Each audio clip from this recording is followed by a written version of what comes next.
அனைவரையும் மீண்டும் சந்திப்பேன் என்ற நம்பிக்கை இல்லாமல் இருந்தேன். நான் உங்கள் அனைவரையும் சந்தித்தது, என் அண்ணன் என்னை மன்னித்தது எல்லாம் கனவு போல் இருக்கிறது. நீ காண்பது கனவல்ல, நிஜம்தான் பஷி. நீ என்னை மன்னித்து விடம்மா. இந்த நிலைமையில் நான் உன்னுடன் தான் இருந்திருக்க வேண்டும். விஷயம் தெரிந்தவுடன் நான் வந்திருக்க வேண்டும். ஆனால் நம் நாட்டின் சட்டத்திற்கு முன்பாக நான் இயலாதவளாகிவிட்டேன். நம் ஜோதாவின் முயற்சியின் காரணமாகத்தான் ஜலால் உன்னை மன்னித்து விட்டான். நாங்கள் அனைவருமே எங்கள் நம்பிக்கையை இழந்திருந்தோம். உண்மைதான் பக்ஷிபானு. உன்னை இங்கே மறுபடியும் பார்ப்பதில் எவ்வளவு சந்தோஷமாக இருக்கிறது, அதை கூறவே முடியாது.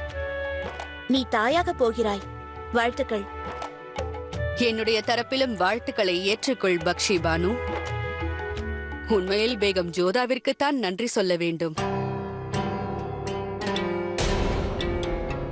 ஏனெனில் அவர் எவ்வாறான செயலை செய்திருக்கிறார் என்றால் யாரும் செய்ய முடியாத காரியத்தை. வாழ்த்துக்கள் பேகம் ஜோதா. இது அழவேண்டிய நேரமல்ல, மகிழ்ச்சியாக இருக்க வேண்டும். ஆம் பக்ஷி பானு. சலீமா பேகம் எப்பொழுதுமே நல்ல ஆலோசனையை வழங்குவார். நான் எவ்வளவு மகிழ்ச்சியாக இருக்கிறேன் என்பதை கூற என்னிடம் வார்த்தையே இல்லை. இன்று உங்கள் முன்னால் நான் நிற்பதற்கு காரணம் என்னுடைய அதிர்ஷ்டம் என்றே தோன்றுகிறது.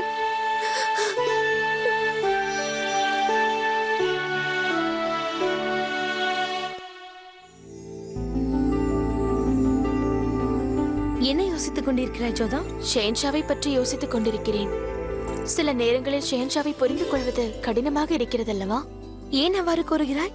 அவர் மனம் என்ன ஆலோசிக்கும் என்பதை பற்றி. அவர் தங்கை விஷயத்தையே எடுத்துக்கொள்ளேன். தன் சகோதரி மீது அளவு கடந்த அன்பு வைத்திருக்கிறார். ஆனால் ஒரே ஒரு தவறு செய்ததற்காக எவ்வாறு தண்டித்து விட்டார் என்று பாரேன். தீர்ப்பை ஒருதலை பட்சமாக அவர் வழங்குவதே இல்லை. உணர்வுகளை எவ்வாறு அவரால் கட்டுப்படுத்த முடிகிறதோ, தீர்ப்பு வழங்க வேண்டும் என்று வந்தவுடன் ஜாதி, மதம், உணர்வுகள், பந்த பாசம் எதையும் அவர் பார்ப்பதில்லை.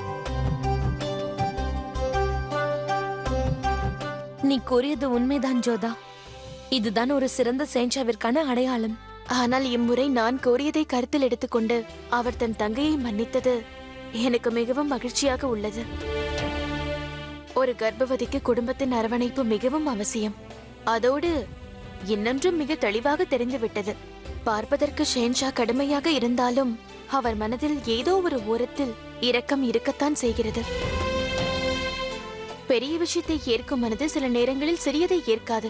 அவர் மனதில் என்ன நினைக்கிறார், உண்மையிலேயே அவரை பற்றி புரிந்து கொள்ள முடியவில்லை.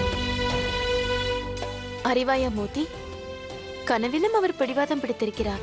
விஷம் அருந்தி நான் மயங்கி கீழே விழுந்து கிடந்த போது எனக்கு திடீரென்று ஏதோ ஒரு புது உலகத்திற்கு செல்வது போல் தோன்றியது. என்னுடைய உயிர் பெரியும் தருவாயில் இருந்தது. அப்பொழுது அங்கே ஷேன்ஷா வந்தார். என் கையை பற்றி கொண்டு என்னை அவர் தடுத்து விட்டார். உண்மையா ஜோதா? ஆம். என்னை செல்ல அனுமதியுங்கள் என்று எவ்வளவோ கூறினேன். ஆனால் அவர் என் பேச்சை கேட்கவே இல்லை. தாய் அம்பிகையே, கனவில் கூட யாராவது இப்படி பிடிவாதம் பிடிப்பார்களா என்ன? என்னால் நம்பவே முடியவில்லை. அங்கே கூட அவர் என்னை பார்த்து கட்டளையிட்டார். நீங்கள் செல்லக்கூடாது என்றார். பிறகு அவர் என் கரங்களை பற்றிக் கொண்டார். எனக்கு சுயநினைவு திரும்பியது. அப்பொழுதும் அவர் என் கரங்களை பற்றியபடியே இருந்தார். மோதி, என்ன செய்கிறாய்?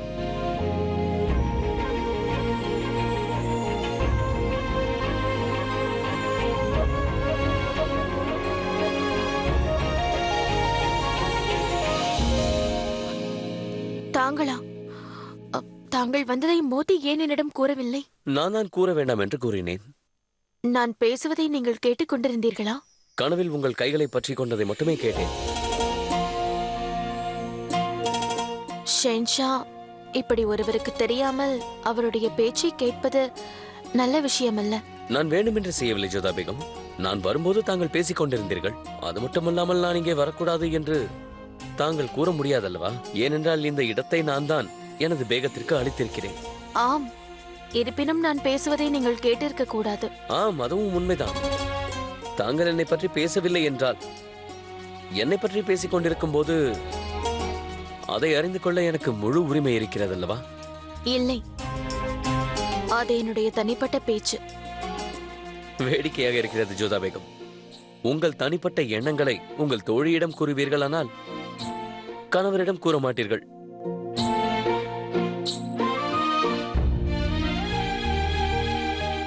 ஆம், ஏனென்றால் இதுவரை சில விஷயங்களை உங்களோடு பகிர்ந்து கொள்ளவில்லை. அந்த நாள் வரும் வரை நான் காத்திருப்பேன்.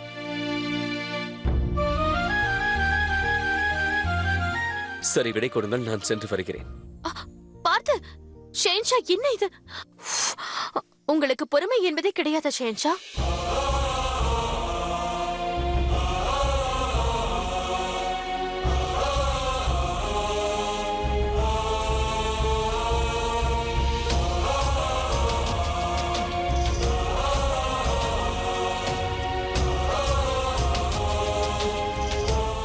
ஒரு விஷயம் ஜோதா பேகம், இன்று நீங்கள் காணும் கனவை மட்டும் நன்றாக நினைவில் வைத்துக் கொள்ளுங்கள். ஏனென்றால் மீண்டும் அதை தாங்கள் என்னிடம் கூறுவீர்கள் அல்லவா?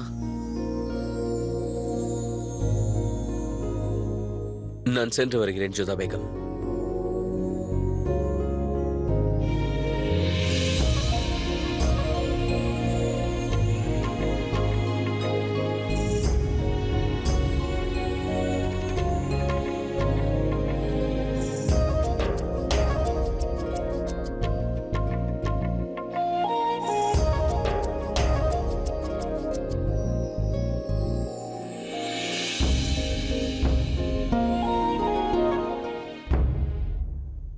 மேற்கு திசையில் தாக்குதல் நடத்துவது மிகவும் கடினமான ஒன்று.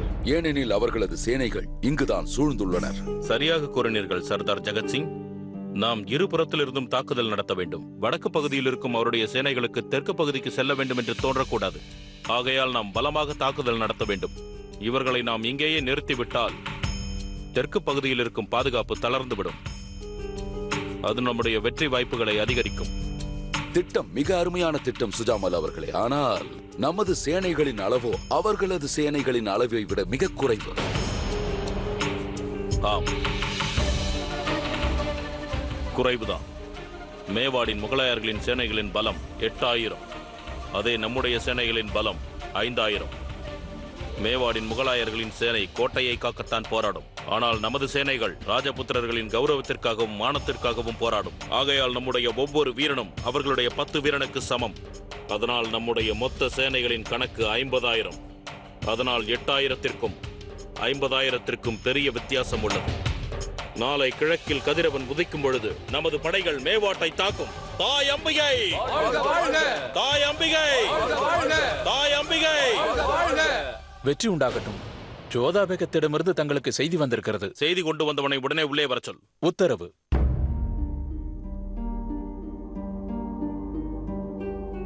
செய்தி என்னவென்றால், விஷக்கன்னியிடமிருந்து ஷெகன்ஷா அவர்களை காப்பதற்காக விஷத்தை அவரே உண்டு விட்டார். அவர் உயிர் ஆபத்தான நிலைக்கு சென்றதாம். பிறகு அவர் அம்பிகையின் அருளால் உயிர் பிழைத்து விட்டார். இந்த செய்தியை கொண்டு வர ஏன் இவ்வளவு தாமதம்? உசூர், தாங்கள் தொடர் பயணத்தில் இருந்ததால் இச்செய்தியை தங்களிடம் சேர்ப்பதற்கு காலதாமதம் ஆகிவிட்டது.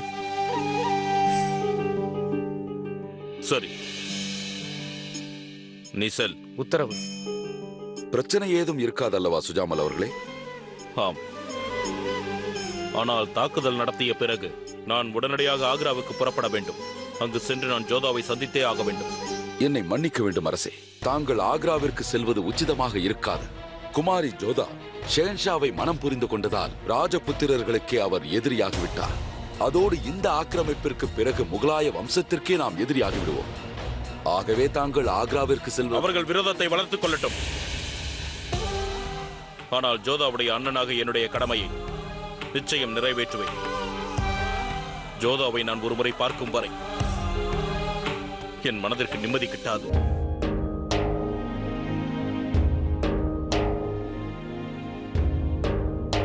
அண்ணி, நான் தங்களுக்கு நன்றி கோரி தங்கள் அன்பை களங்கப்படுத்த விரும்பவில்லை. எனக்கு அனைத்தும் கிட்டிவிட்டது. ஆனால் ஒன்றை தவிர, என் கணவரும் என் அருகில் இருந்திருந்தால். ஆனால் அவர் செய்த குற்றத்திற்கு மன்னிப்பு கிடைப்பது என்பது இயலாத காரியம் என்று எனக்கு தெரியும். ஒவ்வொரு இரவும் முடிந்த பிறகு சூரியன் கிழக்கில் உதிப்பான் பக்ஷிபானு. கவலைப்படாமல் இரு, நாங்கள் எல்லோரும் முன்னோடு இருக்கிறோம். இன்று நாம் அனைவரும் சேர்ந்து பக்ஷிபானுவின் விசேஷத்தை கொண்டாடுவோம். வாருங்கள், இப்போது நாம் புறப்படலாம். நான் உனக்கு அத்தை ஆயிற்றே, விசேஷத்திற்கு நான் நிறைய ஏற்பாடுகளை செய்தாக வேண்டுமே. பக்ஷிபானு, நானும் செல்கிறேன். நீ நன்கு ஓய்வெடுத்துக்கொள்.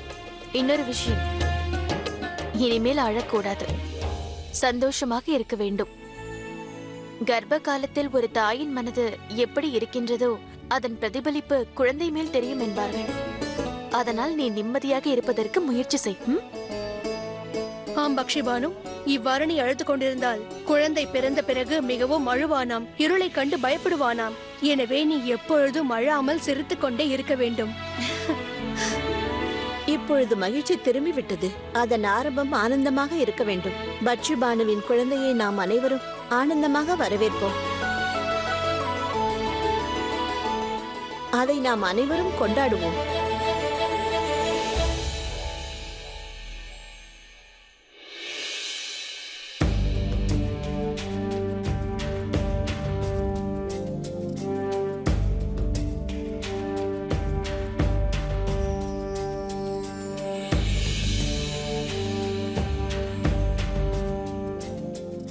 என்ன இது?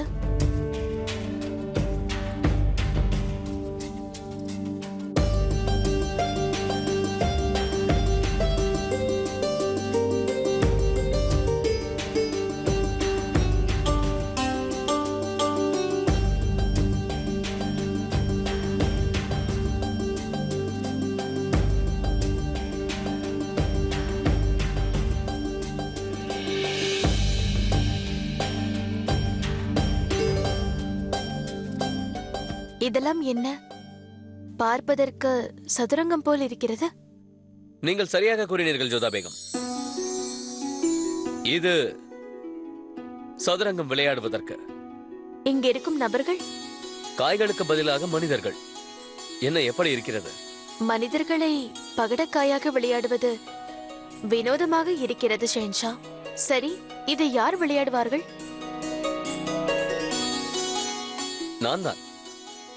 நான் தான் பொதுவாக இதை ருக்கையா பேகத்தோடு விளையாடுவேன். இன்றும் அதற்காகத்தான் நான் வந்தேன். ஆனால் இதுவரை அவர் வராததால் தாங்கள் என்னோட சதுரங்கம் விளையாடுகிறீர்களா? சரி ஷென்ஷா, ஆனால் காய்கள் பெரிதாக உள்ளது. இதை எவ்வாறு நான் நகற்றுவேன்? அதுதான் சிறப்பு ஜோதா பேகம். இந்த விளையாட்டில் காய்கள் நம் கட்டளைப்படி நகரும். ஹோஷியார், ஹோஷியார், எங்கே சென்றாள்? கூறுங்கள் பேகம் சாஹிபா. ஹோஷியார், நான் செஹின்ஷாவுடன் விளையாட செல்ல வேண்டும். ஆனால் இந்த காலணி எனது உடைக்கு ஏற்ற மாதிரி இல்லை. நான் வேறு காலணிகளை எடுத்து வருகிறேன். சீக்கிரம் எடுத்து வா. ஷெஹின்ஷா எனக்காக இப்பொழுது காத்துக் கொண்டிருப்பார். விரைவாக வா. அன்னம் போல் நடந்து கொண்டு. இந்தார்கள் சாஹிபா. இப்பொழுதெல்லாம் இந்த அந்தப்புறம் உனக்கு பிடிக்கவில்லை போல இருக்கிறது. நீ மிகவும் சோம்பேறியாகிவிட்டாய். அப்படி கூறாதீர்கள் உசோர். நான் உங்கள் அடிமையாவேன். இந்த அடிமையை உங்கள் நிழலில் வாழ வையுங்கள். போதும், உன் நாடக வசனங்களை நிறுத்திவிட்டு புறப்படு.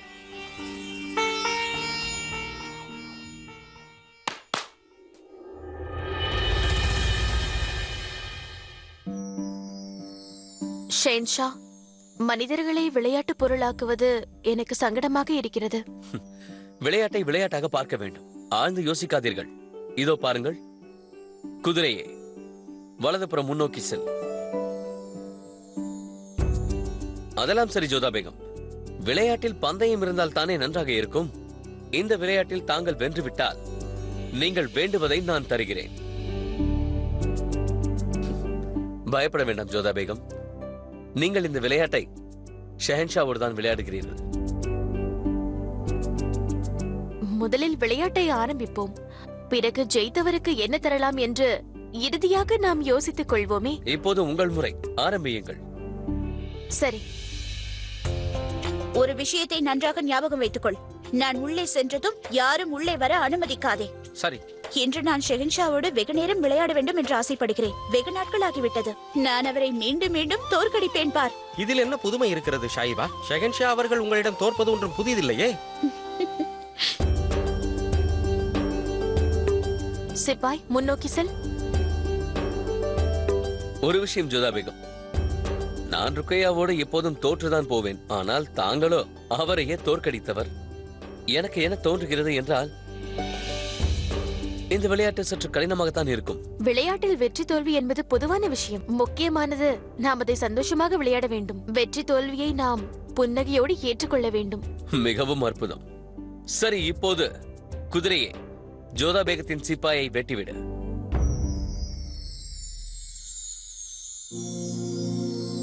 பாருங்கள், உங்கள் சிப்பாய் வெட்டப்பட்டு விட்டார். இதை நான் ஏற்றுக்கொள்ள மாட்டேன். என்னிடம் பேசிக்கொண்டு சிப்பாயை இப்படி செய்து விட்டீர்கள். இவ்விதமாக விளையாடுவதில் எனக்கு அனுபவமும் இல்லை. யார் எங்கு இருக்கிறார்கள் என்றும் எனக்கு புரியவில்லை. வெற்றியையும் தோல்வியையும் நாம் சந்தோஷமாக ஏற்றுக்கொள்ள வேண்டும் என்று தாங்கள் இப்போதுதானே கூறினீர்கள். பிறகு ஏன் புகார் கூறுகிறீர்கள்? சிப்பாய், முன்னோக்கி செல்.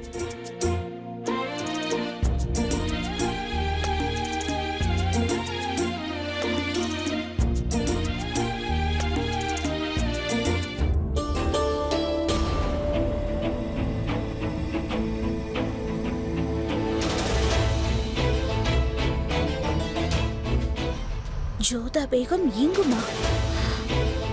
எப்பொழுது பார்த்தாலும் எனக்கும் ஜலாலுக்கும் இடையே வந்து கொண்டே இருக்கிறாள்.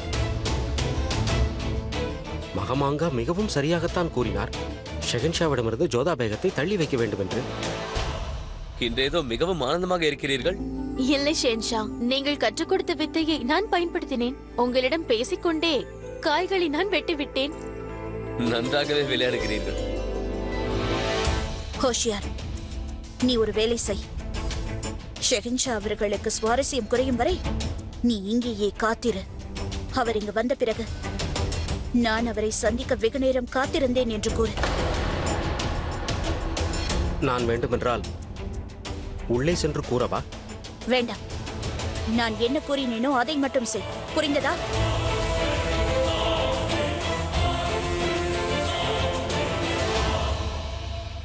உனது லீலைகள் விந்தையாக இருக்கிறது. ஜோதா பேகம் நிதானத்திற்கு வந்ததிலிருந்து ருக்கையா பேகம் நிதானத்தை இழந்து விட்டாரே. மந்திரி, இடதுபுறம் 4 அடிகள் குறுக்காகச் செல்.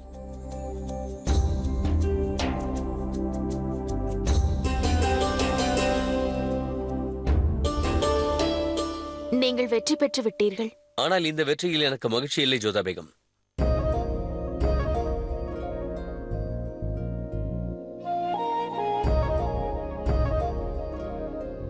நீங்கள் வேண்டுமென்றே தோல்வி அடைந்தீர்கள்.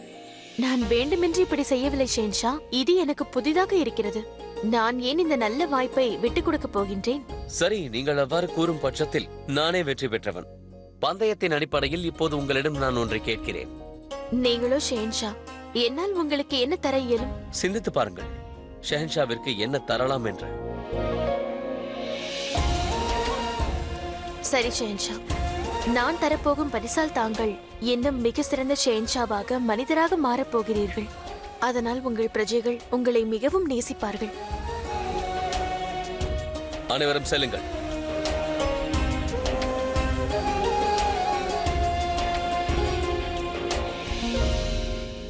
சரி, கூறுங்கள் ஜோதா பேகம், என்ன தரப்போகிறீர்கள்?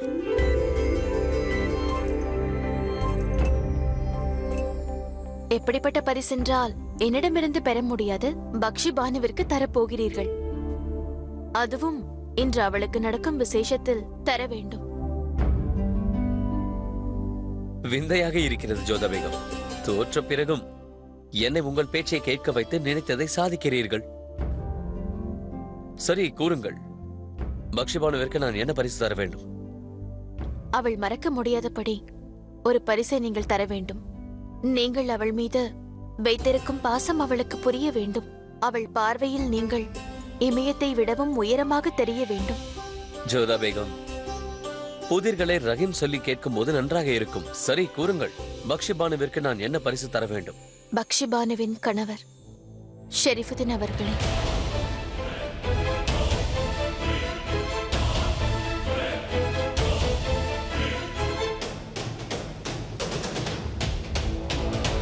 ஆதாப் ஷெகன்ஷா. என்ன இங்கே? ஆம், ருக்கையா பேகம் எங்கே? அவருக்காக நான் காத்துக் கொண்டிருக்கிறேன். வந்திருந்தார் உசூர். நீங்கள் வேறு வேலையில் இருந்ததால் அவர் சென்று விட்டார். உங்களுக்காக ஒரு தகவலை விட்டு சென்றார். அது என்ன தகவல் என்பது எனக்கு தெரியும்.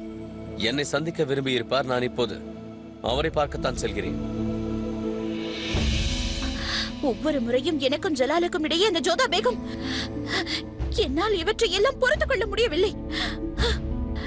நிச்சயம் இதற்காக ஏதேனும் செய்தாக வேண்டும்.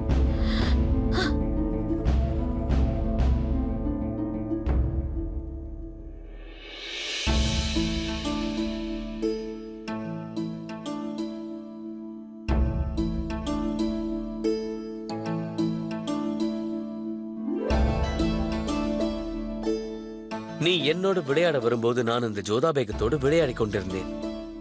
உனது கோபத்தின் காரணம் இதுதானே ருக்கையா பேகம்?